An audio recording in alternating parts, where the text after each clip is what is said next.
સ્વામિનારાયણ ભગવાન સર્વોપરી ભગવાન છે વાલા ભક્તજનો.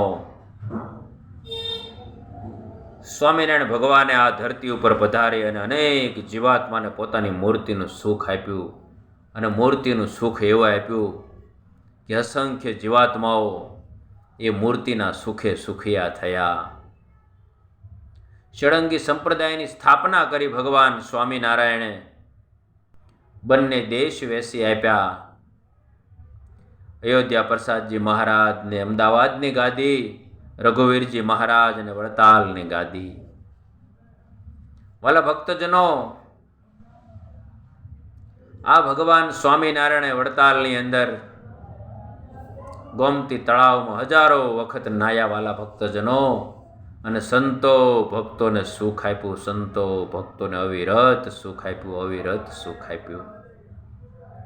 વાલા ભક્તજનો, ગઢપુરની અંદર મહારાજ એમ કે, હું ગઢડાનો ગઢડા મારો નહીં કે દી મટવાનો રે. હું ગઢડાનો ગઢડા મારો નહીં કે દી મટવાનો રે. મહારાજ પોતાના હસ્તે આવું બોલે કે હું ગઢડાનો અને ગઢડા મારું નહીં કેદી મટવાનો. વાલા ભક્તજનો, શું ગઢપુર ધામનો મહિમા વાલા ભક્તજનો.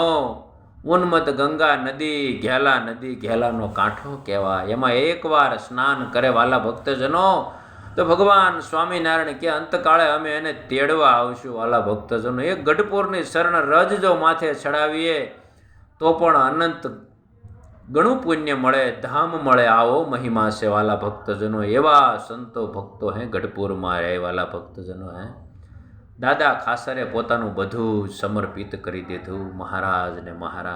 વાલા ભક્તજનો, અરે બ્રહ્માનંદ સ્વામી કે મહારાજની સાથે એવું રહું ને તો મહારાજને હું ધામમાં ન જવા દઉં. તો મહારાજે બ્રહ્માનંદ સ્વામીને જુનાગઢ ધામ મહંત બનાવીને મોકલી દીધા. વાલા ભક્તજનો, શું દિવ્યતા, શું